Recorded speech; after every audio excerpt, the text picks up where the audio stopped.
So mga ka-travel, simulan natin sa steak at saka hotdog. Tapos meron tayong onion dito o sibuyas. Tapos gagamit tayo ng cauliflower. Ngayon, ang iniisip ko lang, paano ko may infuse ng maganda-ganda yan? So,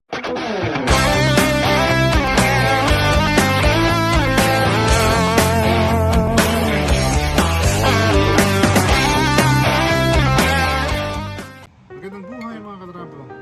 Kamusta po kayo? Isang mapagpalang araw na naman sa inyo. At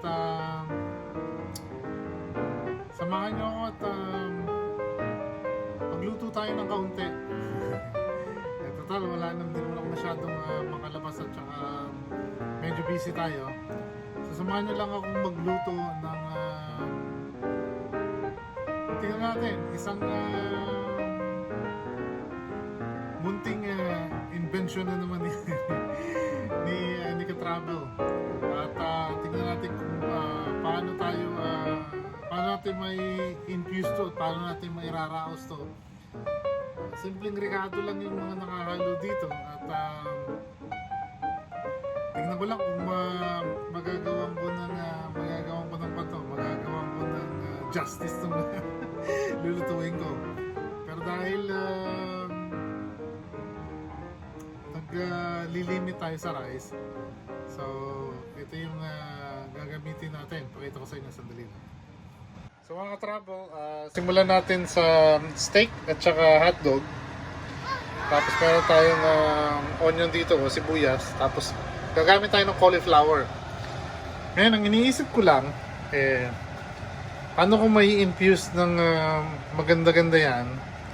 So, abangan nyo kung paano ko siyang maitutwist sa huli. Pero mukhang maitutwist ko siya.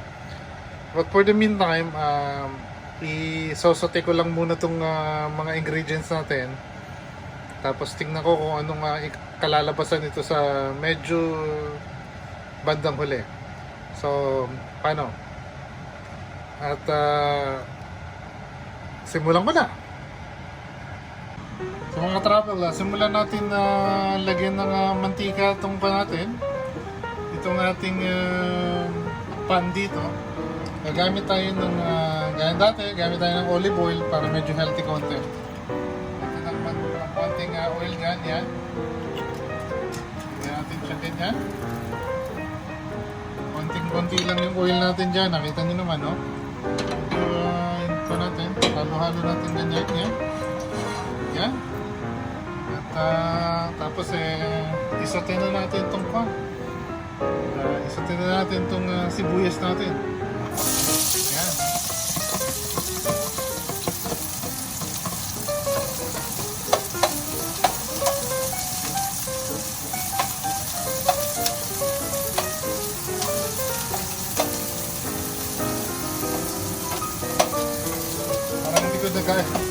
Parang hindi ko masyadong nahiwa ng maayos. Okay lang yan. Yan. Simulan natin sa sibuyas.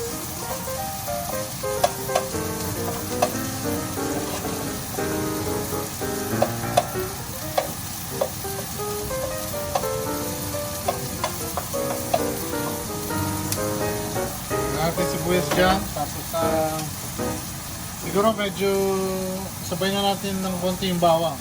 At travel, lagyan na rin natin ng bawang. Pre-made yung bawang ko, ha. Ayan, o. Ayan. So, maraming bawang konti.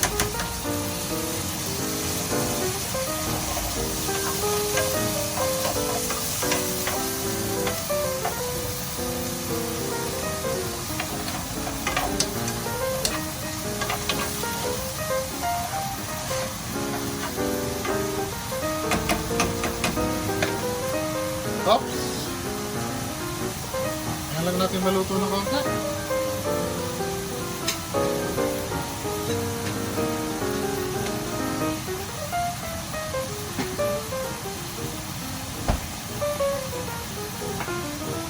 Ayan, haluin lang natin hanggang pumula yung sibuyas at saka bawang natin dyan.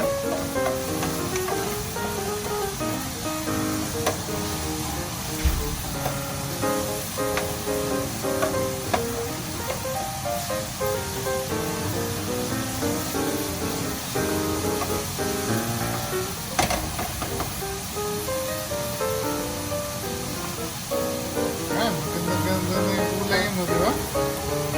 Lang nyo lang maluto ng kaunti. Medyo mapula na yung natin, yung bawang at sibuyas natin dyan.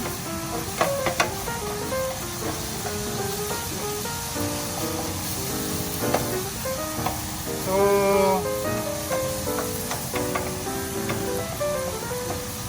halo na natin yung natin dito ngayon. Halo na natin itong part na to, yan. Tapos natin yan, halo na yan. Maluto na kaunti yan. Yung ginagamit naman natin kuwan, gagamitin natin steak. Naluto na po yun. Na-steak ko na yun.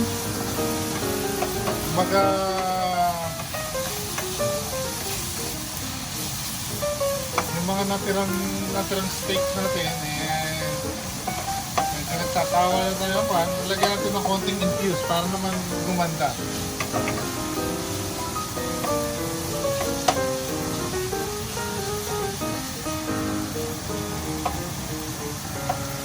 Medyo lutuin lang natin ng konti yung hotdog. Ikaw mo yung konti. Travel. Napansin ko meron din pala akong konting pork dito. Dadagdagan na rin natin.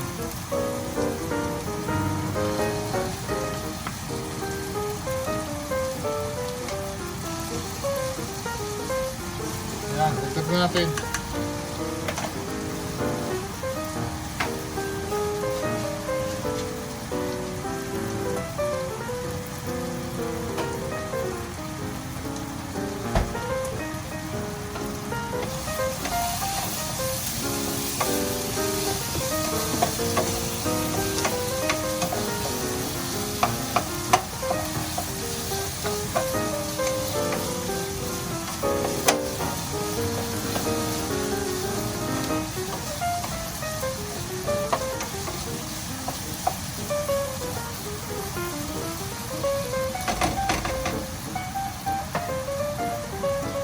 Medyo hintayin lang na po natin maluto ng konti yung meat natin. Tapos yung steak naman po, mabilis po yun eh. Hindi natin pwedeng patagalin yun. Kasi na medium well, na po yun, medium well grill na yun. Kaya, kumbaga init na lang natin ng konti, tapos halo natin yung natitirang gulay. Hindi lang po. Mga travel, bago ko habang hinihintay natin na medyo mula yung niluluto natin dito, taklobang ko muna ng konti para medyo maluto siya ng maayos.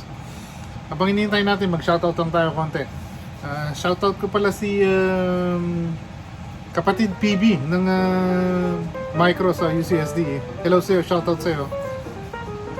Shoutout din po kay Kwan, kay Lo De Luna, Gabino Bautista. Hello sa'yo, shoutout sa'yo. At saka kay Ricky Boy, Shenping, magandang buhay. At syempre, shoutout din natin yung mga kasama natin sa mundo ng Reels. Shoutout din kay founder Celso Ador Dioniso, kay ating Glyza, shoutout sa'yo. At saka kay Ma'am Dinsky Benz, kay Carol Bore.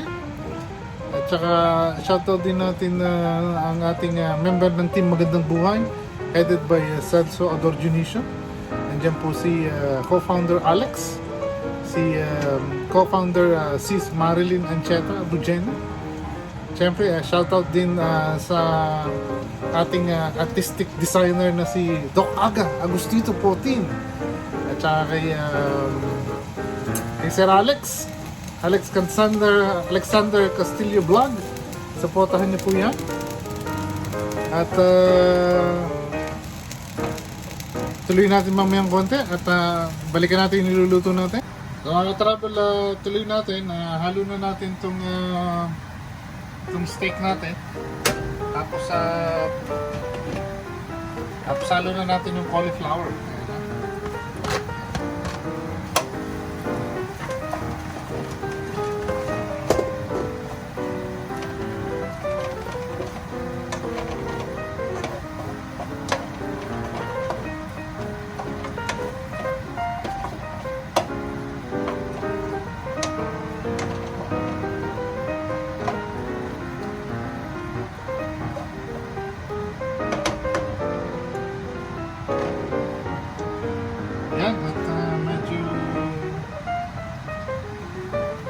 lang natin ng konti yung luto eh.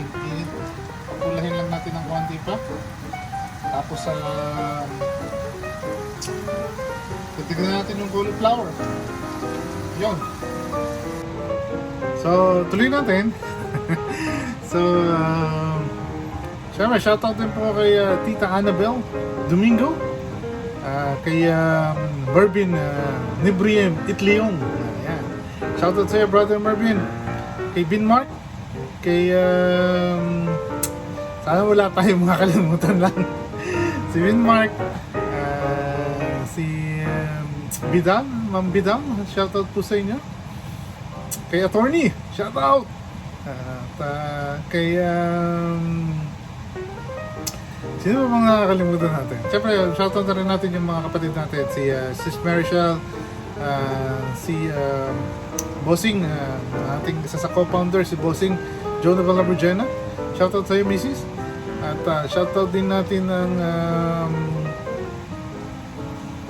ang mga asawa nila, si Alfred Ancheta at si Sir Edward Dizon. Shoutout sa inyo. Sana wala akong nakakalimutan. Kung may nakakalimutan ako, babanggitin natin sa huling sa mamaya, magbalik natin. So, for now, balikan natin yung niluluto natin. Yan, mga ka-travel, maganda na yung kulay niya, no?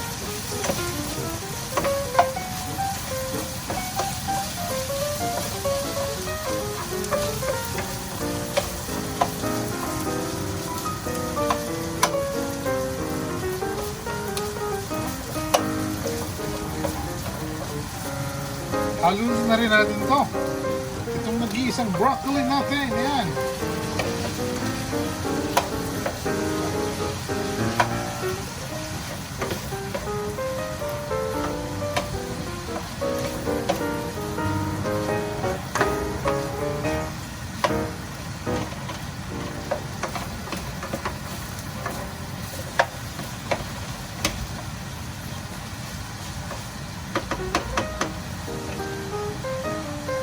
Yan, mga ka-travel, tapos medyo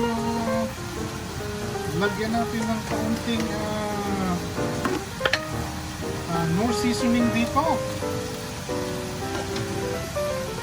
Lagyan natin ng Knorr seasoning, yan.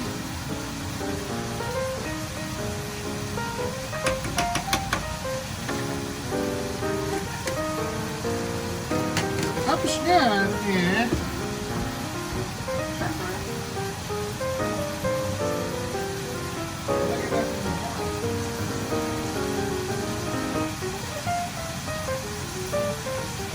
konting water. Yan. Ganyan, no?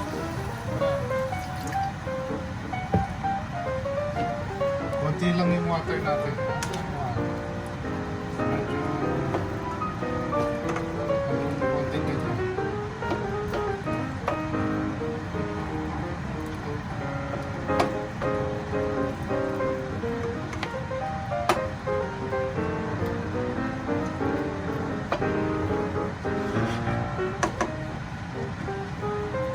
Yan, tapos ipaboil lang po natin ng konti. Balikan natin. So mga katrabo, tuloy natin yung shoutout natin at baka may makalimutan tayo. Siyempre, wag natin kalimutan si Susana 14, si Sis Daisy, at si Bonita Donyo, si Mark Aligua. Shoutout sa iyo, brother. At dun sa lahat ng hindi ko masya-shoutout, pasensya na kayo kung nakakalimutan ko kayo. At shoutout na rin po sa lahat ng sumusuporta at sumusubaybay sa ating vlog. Sana po patuloy kayong nandyan at samahan ako kahit na hindi tayo madalas nag-upload ng video. Samahan nyo na rin ako at dun po sa lahat ng silent viewer natin at sumisilip at nanonood, maraming salamat po sa inyo. Sa lahat ng bagong subscriber, maraming salamat po. At mababalikan ko din kayo one day. One of these days, makakabawi din ako sa inyo. So, yan, tayo lang natin itong pumuli yung niluluto natin at pakita ko sa inyo kung paano ko ito-twist to. Dahil hindi ko rin alam paano ko ito-twist. So, hanggang ngayon, niisip ko ba kung anong idadagdag ko. mamaya konti. Mga ka-travel, yan na po siya. Oh. Actually, pwede na po to. Mixed veggies. Meron siyang hotdog. Meron din siyang kasamang, wala kasi tayong broccoli, kaya ginamit natin yung cauliflower. So yung cauliflower ang pinaka magiging rice natin. Pero dahil pwede na to kung ang kakainin nilang mixed veggies. Pero parang gusto kong dagdagan.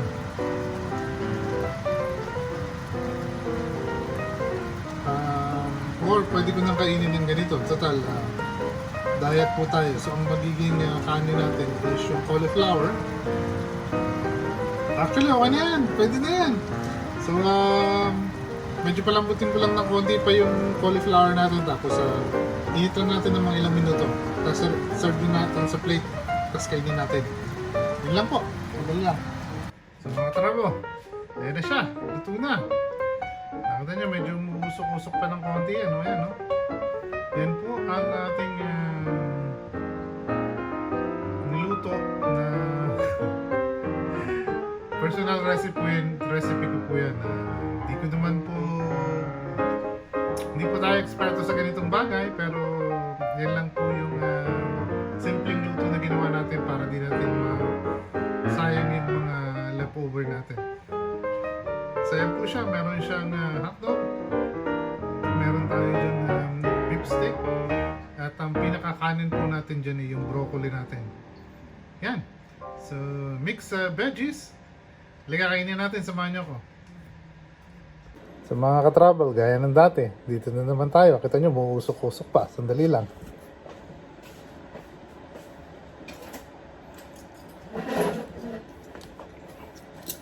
So gaya ng dati, kutsara tinidor.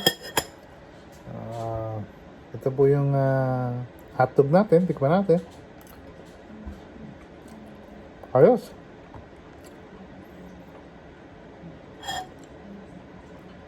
Ito po yung broccoli natin. Kung napapansin nyo, para huli natin nilagay ito kasi ayaw natin masunog yung broccoli. Ayaw natin lumambot. Gusto pa rin natin yung kwan. Hindi mo kailangan masyadong lutuin to eh.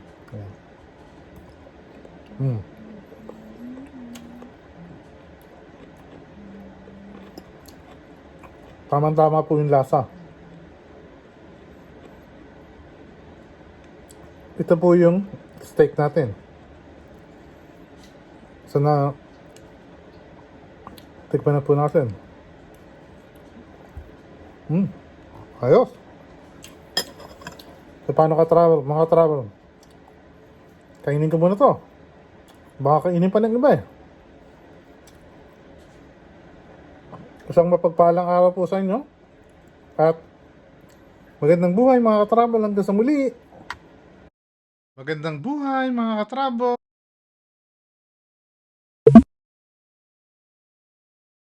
Please like, subscribe, and follow to stay informed about new uploads.